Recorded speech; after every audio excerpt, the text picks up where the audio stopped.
नमस्कार दर्शक बंधु आपण को आम चैनल को स्वागत। पवित्र श्री गुंडीचा वा रथयात्रा उपलक्षे समस्त धनुराशि व्यक्ति विशेष मानू अनेक अनेक शुभेच्छा और शुभकामना। आपणकर जदि धनुराशि होता है तेबे ही भिडटी को थरे मात्र शेष पर्यंत देखंतु। निजर व्यस्त बहुल समय मध्यरु किछि समय आपण निज पाई दियंतु एवं निज भविष्यत विषय रे जानतु। कहीं ना आजिर एही कार्यक्रमटी समस्त धनुराशिर लोकमानंक पई बहुत अधिक गुरुत्वपूर्ण रहिछि। कहीं गुरुत्वपूर्ण रहिछि आपण भिडियोटी को आग को देखिले निश्चित भावरे जानि परिबे। देखंतु आपणक धनुराशि रे एही श्रीगुंडीचा बा रथयात्रा दिन बुध अष्टम भावरु सप्तम भाव को केंद्र भाव को वक्री स्थिति रे स्वराशि को गोचर करुछंती एवं आपणकर अष्टम भाव को सूर्यंकर गोचर हेउछि। जेहेतु कुंडलीर अष्टम भाव को शुभ बोली मना जाएनी, सूर्यंकर गुरु एवं मंगलक सहित अष्टम भाव रे विराजमान हेबाटी आपणक जीवन रे बहुत बड़ प्रभाव पकाइब। किंतु एही परिवर्तनटी आपणकर किछि क्षेत्र रे शुभ फल देव एवं किछि क्षेत्र रे अशुभ फल मध्य प्रदान करिब। कारण देवगुरु बृहस्पति जी नवग्रहंकर स्वामी अटंती, देवतांकर गुरु अटंती एवं आशीर्वादर स्वामी अटंती। एही रथयात्रा परठारु अस्त हेबा पई जाउछंती, माने तांकर शुभाशुभ प्रभाव कमिबा पई जाउछि। एवं ता सहित शनि जहाकू क्रूर ग्रह, पापी ग्रह एवं कर्मर न्यायर देवता बोली कहा जाए एवं शनि हेबाकू जाउछंती बकरी। जेउ कारणरू शनिकर प्रभाव बढ़िबा सहित गुरुंकर प्रभाव कमिबा कारणरू आपणक जीवन में बहुत बड़ परिवर्तन हेबाकू जाउछि। ता सहित जेहेतु शनिकर अढ़ेई चली आपण को बहुत अधिक क्षेत्र में बहुत प्रकार भिन्न भिन्न प्रभाव देखा पड़िबो। तेबे आसंतु जानिबा एही श्रीगुंडीचा बा रथयात्रा ठारू आपणक जीवन में कौन सब बड़ परिवर्तन हेबाकू जाउछि। किंतु भिडियोटी को आरंभ करिबा पूर्वरु जदि आपणकर भी धनुराशि होइथाए एवं आपण भी ईश्वर को आंतरिक भक्ति एवं विश्वास करती तेबे भिडियोटी को लाइक करंतु। कमेंट बॉक्स रे जय जगन्नाथ जय माँ लक्ष्मी अवश्य लिखि दियंतु। ता सहित आम सह जोगाजोग करिबा पई वीडियोर मध्य भाग रे एक व्हाट्सएप नंबर टी दिया जाइछि।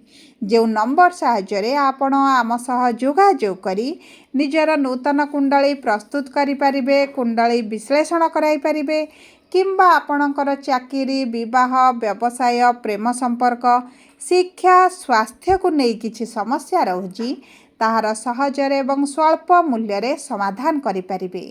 सेतिपई आपण आम सहित भिडियोर शेष पर्यंत जोड़ी होई रुहंतु एवं व्हाट्सएप नंबर माध्यम रे आम सह जोगाजोग करी खूब कम मूल्य रे आपणक समस्यार समाधान करंतु।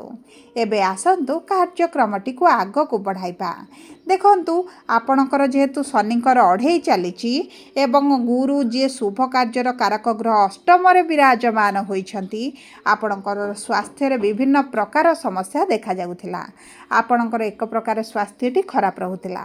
आपणकर आर्थिक स्थिति मध्य दुर्बल हेउथिला। आय हेबा सहित व्यय मध्य बढ़ी चलीथिला एवं आर्थिक समस्या देखिबा सहित ऋण आनिथिले ऋणटी को सुझिबा पई सक्षम हेई पारु नथिले। ऋणर भार मध्य आपणक उपरे बढ़ी चलीथिला। परिवार मध्य खुशीर वातावरण नथिला।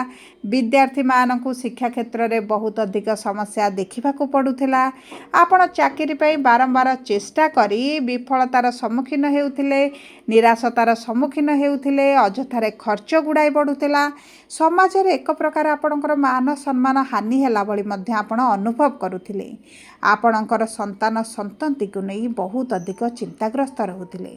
आपणक व्यापार रे पूर्व भली लाभ ଆଉ ଦେଖୁନଥିଲେ, ଏକ ପ୍ରକାର ଆପଣ ଲସ୍ ମଧ୍ୟ ଦେଖୁଥିଲେ। ପ୍ରେମ ଜୀବନ ହେଉ କିମ୍ବା ଆପଣଙ୍କ ଦାମ୍ପତ୍ୟ ଜୀବନ ହେଉ, ଛୋଟ ଛୋଟ କଥାକୁ ନେଇ କଳହ, ମନମାଳିନ, ମତଭେଦ ସମସ୍ୟାଟି ଦେଖା ଦେଉଥିଲା। ସବୁ ପରେ ଆପଣ ବହୁତ ଅଧିକ ମାନସିକ ଦୁଶ୍ଚିନ୍ତାରେ ରହୁଥିଲେ।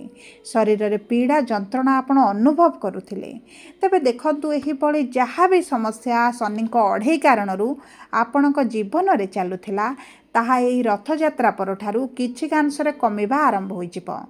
ଏବଂ ଆସନ୍ତୁ ଜାଣିବା, ନକ୍ଷତ୍ର ଅନୁଯାୟୀ ଭିନ୍ନ ଭିନ୍ନ ପ୍ରଭାବ ଆପଣଙ୍କର କେଉଁ କେଉଁ କ୍ଷେତ୍ରରେ ଦେଖିବା ପାଇଁ ମିଳିବ। ସର୍ବପ୍ରଥମେ ଦେଖିବା ମୂଳା ଧନୁରାଶି ବା 19/9 ଧନୁରାଶିର ବ୍ୟକ୍ତି ବିଶେଷମାନଙ୍କର କେତୁ ହେଉଛନ୍ତି ନକ୍ଷତ୍ରାଧିପତି ଏବଂ କେତୁ ବିରାଜମାନ କରିଛନ୍ତି ଆପଣଙ୍କ ରାଶିର ଭାଗ୍ୟର ଭାବରେ। କିନ୍ତୁ ଦେଖନ୍ତୁ, ଶୁକ୍ର ଯେହେତୁ ଆପଣଙ୍କ ସୁଖ ସୁବିଧା ଭୋଗ ବିଳାସର କାରକ ଗ୍ରହ, କେତୁଙ୍କ ସହିତ ଭାଗ୍ୟର ଭାବରେ ରହିବେ, ଆପଣଙ୍କର ସୁଖ ସୁବିଧାରେ କିଛି ନା କିଛି କମି ଆପଣ ଅନୁଭବ କରିବେ। ସବୁ ଥିବା ପରେ ମଧ୍ୟ ଆପଣ ସନ୍ତୁଷ୍ଟି ଅନୁଭବ କରିପାରିବେନି। କିନ୍ତୁ ଯେହେତୁ ଶୁକ୍ର ଆପଣଙ୍କର ଲକ୍ଜରିର କାରକ ଗ୍ରହ, କିଛିଟା ନୂତନ ଜିନିଷ ଆପଣ କ୍ରୟ କରିପାରନ୍ତି। ଆପଣଙ୍କ ନିଜ ପାଇଁ ହେଉ, ପ୍ରିୟ ପରିଜନଙ୍କ ପାଇଁ ଆପଣ କିଛିଟା କ୍ରୟ କରିବେ, ଅର୍ଥ ଖର୍ଚ୍ଚ କରିବେ। ଆପଣଙ୍କର ଯଦି ପୋଲିସ କୋର୍ଟ କଚେରୀ କିଛି କେସ୍ ଚାଲିଥିଲା, ସେହିସବୁ କ୍ଷେତ୍ରରେ ଭାଗ୍ୟ ଆପଣଙ୍କ ସାଥ ଦେବ। ଏବଂ ସବୁଠାରୁ ବଡ଼ କଥା ହେଉଛି, ଏହି ସମୟ ମଧ୍ୟରେ ଆପଣଙ୍କୁ କିଛିଟା ସରକାରୀ ସହାୟତା ରାଶି ହେଉ କିମ୍ବା ଆପଣଙ୍କର କୌଣସି ନା କୌଣସି ମାଧ୍ୟମରୁ କିଛିଟା ଅର୍ଥ ଆପଣଙ୍କୁ ପ୍ରାପ୍ତ ହୋଇଯିବ। ଏବଂ ବଡ଼ କଥା ହେଲା, ଯଦି ଆପଣଙ୍କ ଉପରେ କିଛିଟା ମିଥ୍ୟା ଆଲିଗେସନ୍ ଲାଗିଛି, ମିଥ୍ୟା କେସ୍ରେ ଆପଣଙ୍କୁ ଫସା ଯାଇଛି କିମ୍ବା ଆପଣଙ୍କର ପୈତୃକ ସମ୍ପତ୍ତିକୁ ନେଇ କିଛି ସମସ୍ୟା ଚାଲିଛି, ତାହା ଆପଣଙ୍କର ଦୂର ହୋଇଯିବ। କିଛି ନା କିଛି ମୁକୁଳିବା ପାଇଁ ବାଟ ଆପଣଙ୍କୁ ପ୍ରାପ୍ତ ହୋଇଯିବ। ଆପଣଙ୍କ ପ୍ରାପ୍ୟ ଯଦି ମଧ୍ୟ ଆପଣଙ୍କୁ ମିଳିପାରୁନଥିଲା, ତେବେ ତାହା ମଧ୍ୟ ଆପଣଙ୍କୁ ମିଳିପାରେ। ରାହୁ ଆପଣଙ୍କ ତୃତୀୟ ଭାବରେ ଥିବା କାରଣରୁ ଯଦି ଆପଣ ଅନଲାଇନ୍ ରିଲେଟେଡ୍ କିଛିଟା କାର୍ଯ୍ୟ କରୁଛନ୍ତି, AI ଫିଲ୍ଡରେ, IT ସେକ୍ଟରରେ ଅଛନ୍ତି, ସଫ୍ଟୱେୟାର କିଛି କାର୍ଯ୍ୟ କରୁଛନ୍ତି, ଅନଲାଇନ୍ ରିଲେଟେଡ୍ ଯେକୌଣସି କାର୍ଯ୍ୟ କରୁଛନ୍ତି, ଆପଣଙ୍କ ଭାଗ୍ୟ ଆପଣଙ୍କୁ ସାଥ ଦେବ। ଏବେ ଆସନ୍ତୁ ଜାଣିବା, ପୂର୍ବଷାଢ଼ ଧନୁ ବା 20/9 ଧନୁରାଶିର ବ୍ୟକ୍ତି ବିଶେଷମାନଙ୍କର ଶୁକ୍ର ହେଉଛନ୍ତି ନକ୍ଷତ୍ରାଧିପତି ଏବଂ ଶୁକ୍ର ବିରାଜମାନ କରିଛନ୍ତି ଭାଗ୍ୟର ଭାବରେ। ଆପଣଙ୍କ ଷଷ୍ଠ ଭାବ ଏବଂ ଏକାଦଶ ଭାବର ସ୍ୱାମୀ ହେଉଛନ୍ତି ଶୁକ୍ର। ଆପଣଙ୍କର ଦୀର୍ଘ ଦିନର କିଛି ଇଚ୍ଛା ଅଭିଳାଷ ପୂରଣ ହୋଇଯିବ ଏବଂ ତାହା ସହିତ ଯଦି ଆପଣଙ୍କର ଉଚ୍ଚଶିକ୍ଷା କରିବାର କିଛି ଅଭିଳାଷ ରହିଥିଲା, ଉଚ୍ଚଶିକ୍ଷା କରିବାରେ ବିଭିନ୍ନ ପ୍ରକାର ବାଧା ଦେଖୁଥିଲେ, ସେହିସବୁ କ୍ଷେତ୍ରରେ ଶୁଭ ଫଳାଫଳ ପ୍ରାପ୍ତି ହେବ। ଆପଣ ଉଚ୍ଚଶିକ୍ଷା କରିପାରନ୍ତି, ବିଦେଶ ଯାତ୍ରା କରିପାରନ୍ତି, ଘରଠାରୁ ଦୂରରେ ରହି କିଛି ଶିକ୍ଷା ମଧ୍ୟ ଆପଣ ପ୍ରାପ୍ତି କରିପାରନ୍ତି। କିମ୍ବା ଯଦି ଆପଣ ଚାକିରି ପ୍ରାପ୍ତ ପାଇଁ ଚେଷ୍ଟା କରୁଥିଲେ, ଫର୍ମ ପକାଉଥିଲେ ଏବଂ ଆପଣଙ୍କର ଚାକିରିରେ ଇଣ୍ଟରଭ୍ୟୁ ଏଣ୍ଟ୍ରାନ୍ସ ଦେଉଥିଲେ, କିନ୍ତୁ ଆପଣଙ୍କୁ ଏତେଟା ଶୁଭ ରେଜଲ୍ଟ ମିଳୁନଥିଲା, ତେବେ ଆପଣଙ୍କ ଲକ୍ ଆପଣଙ୍କ ସାଥ ଦେବା ପାଇଁ ଯାଉଛି। ଆପଣ ଏହି ସମୟ ମଧ୍ୟରେ ଯଦି କିଛି ନୂତନ ଭାବରେ ବ୍ୟବସାୟ ମଧ୍ୟ ଆରମ୍ଭ କରିବେ, ତେବେ ମଧ୍ୟ ଆପଣଙ୍କ ପାଇଁ ଅତି ଉତ୍ତମ ରହିବ। ଆପଣଙ୍କ ଦୈନନ୍ଦିନ ରୋଜଗାରରେ ବୃଦ୍ଧି ଘଟିବ, କାରଣ ସପ୍ତମ ଅଧିପତି ସପ୍ତମ ଭାବରେ ବିରାଜମାନ କରିଥିବାରୁ ଆପଣଙ୍କର ବ୍ୟବସାୟରେ ବୃଦ୍ଧି ଘଟିବା ସହିତ ପାର୍ଟନରସିପ୍ରେ ଯଦି କିଛି କାର୍ଯ୍ୟ କରୁଛନ୍ତି, ପୂର୍ବରୁ ମାନ୍ଦା ପରିସ୍ଥିତି ଚାଲିଥିଲା, ସେଥିରେ ମଧ୍ୟ ଆପଣ ଧୀରେ ଧୀରେ ଉନ୍ନତି ଦେଖିବେ, ଧୀରେ ଧୀରେ ଲାଭ ବଢ଼ିବ ଏବଂ ଆପଣ ଯେଉଁ ନକାରାତ୍ମକ ନେଗେଟିଭ୍ ଦିଗରେ ଥିଲେ, ଆପଣଙ୍କର ଧୀରେ ଧୀରେ ପଜିଟିଭ୍ ରେଜଲ୍ଟ ପାଇବା ଆପଣ ଦେଖିବା ଆରମ୍ଭ କରିବେ। ଏବଂ ଆପଣଙ୍କର ଯେହେତୁ ଲଗ୍ନାଧିପତି ଅଷ୍ଟମ ଭାବରେ ଅଛନ୍ତି, ଯାତାୟାତ ସମୟରେ ଆପଣଙ୍କୁ ବହୁତ ଅଧିକ ଧ୍ୟାନ ଦେବାକୁ ପଡ଼ିବ। ପେଟ, ଲିଭର, କିଡନୀ ଜାତୀୟ ସମସ୍ୟା କିଛିଟା ଦେଖା ଦେଇପାରେ। ଖାଦ୍ୟ ପାନୀୟ ଉପରେ ବିଶେଷ ଭାବରେ ଧ୍ୟାନ ଦେବେ। ପେଟ ଯନ୍ତ୍ରଣା ସହିତ ଥଣ୍ଡା ଭଳି ସମସ୍ୟା ମଧ୍ୟ ଆପଣଙ୍କର ଦେଖା ଦେଇପାରେ, ସେ ଦିଗ ପ୍ରତି ଆପଣଙ୍କୁ ଦୃଷ୍ଟି ଦେବାକୁ ପଡ଼ିବ। ମାଆଙ୍କ ସହିତ କିଛିଟା ମତଭେଦ, ମନମାଳିନ ମଧ୍ୟ ଦେଖା ଦେଇପାରେ, ତେଣୁକରି ସେ ଦିଗ ପ୍ରତି ଆପଣଙ୍କୁ ଟିକେ ଧ୍ୟାନ ଦେବାକୁ ପଡ଼ିବ।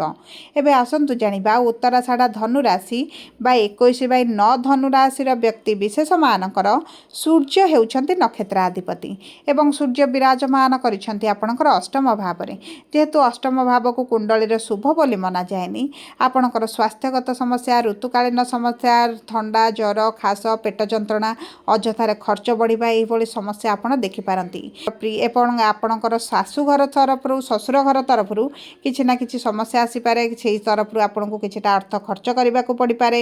ଏବଂ ଦେଖନ୍ତୁ, ଯଦି ଆପଣଙ୍କର ବୈବାହିକ ଜୀବନରେ କିଛି ସମସ୍ୟା ଚାଲିଥିଲା, ତେବେ ମଧ୍ୟ ଆପଣ ସେଥିରୁ ବାହାରକୁ ଆସିବା ପାଇଁ ଯାଉଛନ୍ତି।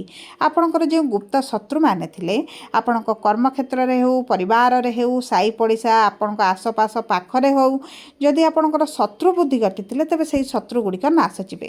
କାରଣ मंगल सूर्य एकत्र जेहेतु अष्टम भाव में अच्छा आपणकर शत्रु मान को नाश करिबारे बहुत अधिक सहायता प्रदान करेंगे। यही समय मध्य जदि आप टंकारु टंका कमाउछंती तेबे सही सब क्षेत्र में आपको टिके ध्यान देवाक पड़ो नचेत किछि ना किछि अर्थ हानि हैला भली परिस्थिति देखिपारती।